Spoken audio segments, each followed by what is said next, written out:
안녕하세요. 로이어 프렌즈입니다. 제가 오늘도 판결을 하나 가지고 왔는데 오늘은 무고죄와 관련된 대법원 판결을 하나 가지고 왔어요. 무고죄가 실질적으로 잘 발견이 되거나 인지돼서 조사가 되는 범죄인가요? 무고가? 잘 인정은 안 되죠. 저도 이제 변호사 생활을 쭉 하면서 정말 무고로 가는 케이스를 많이 못 보긴 했지만 요즘은 그래도 좀 더 하려고 하는 것 같긴 해요. 예전보다 올라갔다 이런 기사도 또 많이 뜨고, 그래서 당연히 무고라는 범죄를 저지르면 안 되긴 하지만 이 무고와 관련해서 또 유의미한 판결이 나왔기 때문에 제가 한번 소개해 드릴게요.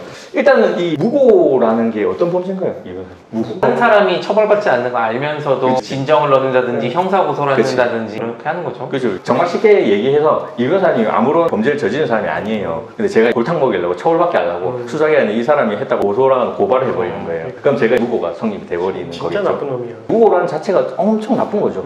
왜냐면 수사기관까지 속이려고 하는 거니까. 이 변호사님을 곤혹스럽게 하는 것뿐만 아니고 진짜 이 거대 국가기관까지 속여가지고 이 사람을 전과자로 만들겠다. 이게 결국 무고이기 때문에 상당히 중한 범죄에 저는 속한다고 보는데 실제 실무상 무고 처벌이 너무 약해서 이것도 좀 문제긴 해요. 일단 무고라는 범죄는 그런데 무고 같은 경우에는 하나의 특례가 있잖아요. 무고를 저지른 사람이 재판이나 징계처분하기에 자백 또는 자수하면 필요적으로 형을 깎아줘야 된다. 무고 같은 경우에는 무고죄를 범한 자가 신고한 사건이 재판 또는 징계처분이 확정되기 전에 자백 또는 자수하면 그 형을 감경 또는 면제한다, 이렇게 기재되어 있거든요. 꼭 깎아줘야 돼요. 수사기관 입장에서도 모르고 넘어가 버릴 수 있으니까. 왜냐면 말만 있는 사건에서는 수사기관도 신이 아니니까 그거를 미리 먼저 얘기하면 꼭 깎아주겠다, 이렇게 법을 만들어 놨거든요. 근데 이제 아까 제가 자수나 자백할 때 재판 또는 징계처분이 확정되기 전이라고 했잖아요. 여기 재판 또는 징계처분이 확정되기 전이 어떤 의미냐, 요거 관련된 판결이거든요. 그래서 사실관계가 어떻냐면 쉽게 말해서 제가 이경윤 변호사님을 무고를 했어요. 이경윤 변호사님이 이제 수사를 받다가 제가 무고 혐의가 인지가 돼가지고 조사를 받았어요. 그리고 전 이제 기소가 되고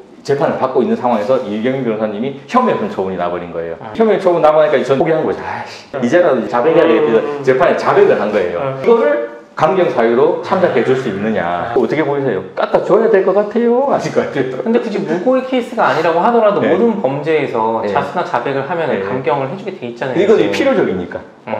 여기서 말하는 모든 범죄의 자수는 피의자가 되기 전에 스스로 범죄 사실 고하는 건데 내가 계속 유인하다 결국 자백을 하는 거니까 조금 다르죠. 이거는 무혐의 나오는 거랑 별개로 친구가 먼저 이렇게 자백을 했을 때 그때야 이게 어떻게 보면 증거를 확보를 하기 전이니까 좀 의미가 있지. 제가 이제 결론이 나버렸으면 따라서 이제 같이 가는 거잖아요. 굳이 이걸 깎아줄 필요가 없다. 그렇죠. 처벌받아야지. 박 변호사는 어떻게 생각하세요? 내가 일단 처음에는 무고하게 딴 사람을 고소했지만 양심의 가책을 느껴서 사람이 실제로 그 무고하게 고소한 결과로 처벌받는 그 결과 발생하기 전에 양심에 따라서 자수 자백을 해야지 깎아주겠다, 그런 입법 취지일 거잖아요. 근데 그런 게 아니라 그냥 아씨 계획이 실패했네, 지금이라도 깎기 위해 네가 해야겠다, 이거를 강요해주면 저는 안 된다고 봅니다. 이 두 분 이번에는 대법관이 아니시네. 원심법원이 판결입니다. 이건 아니 대법관도 실수한 거 아니에요?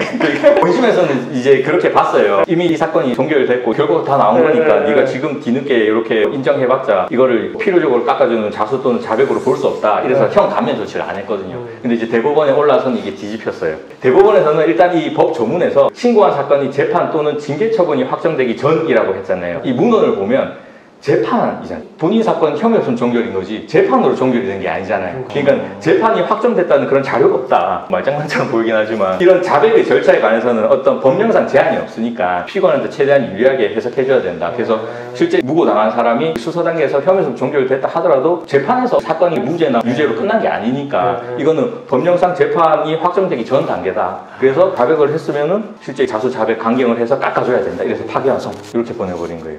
이거 어떻게 보면 엄청 넓게 인정해 준 거죠. 보통 일반적으로 무고 인지하는 케이스가 혐의 없음으로 끝나면서 무고 인지되는 경우가 많거든요. 그럼 이 무고 당한 사람은 끝까지 버팅기다가 자기가 불리할 것 같으면 재판 선고 직전에 판사님 죄송합니다 이러면 무조건 이걸 적용해서 깎아줘야 된다, 이렇게 돼버리는 거예요. 그런데 근데 뭐 피고인한테 유리하게 봐주는 그런 관례에 따르면 맞는 것 같기도 하면서도 너무 범위가 넓어요. 약간 조금 심정적으로 좀 그렇죠. 근데 이제 대법원이 이렇게 판단을 했기 때문에 하고싶어서는 안 깎아줬어요. 이제 이미 결론 다 난 거고 네가 지금 이렇게 얘기해봤자 이걸 왜 적용시켜주냐, 혐의 없음으로 종결된 거 아니냐, 이렇게 얘기했지만 대법원은 아니다. 그래서 깎아줘야 된다, 이렇게 이제 내렸습니다. 좀 특이하죠? 제가 2심 판사면 하루 깎아줄 것 같아요. 너무 괘씸하니까 그럴 수도 있죠. 일단 오늘 오늘 무고 관련해서 유명한 판결이 하나 나와서 한번 설명드려봤고, 당연히 무고죄 같은 건 범하시면 안 되긴 하지만 이렇게 무고에 있어서 자수자백 같은 경우에는 형을 꼭 깎아주게 만들어져 있기 때문에 만약에 그런 범죄가 있었다면 피무고자가 재판이 확정되기 전이라면 반드시 자백이나 자수하셔가지고 강경이라도 받아서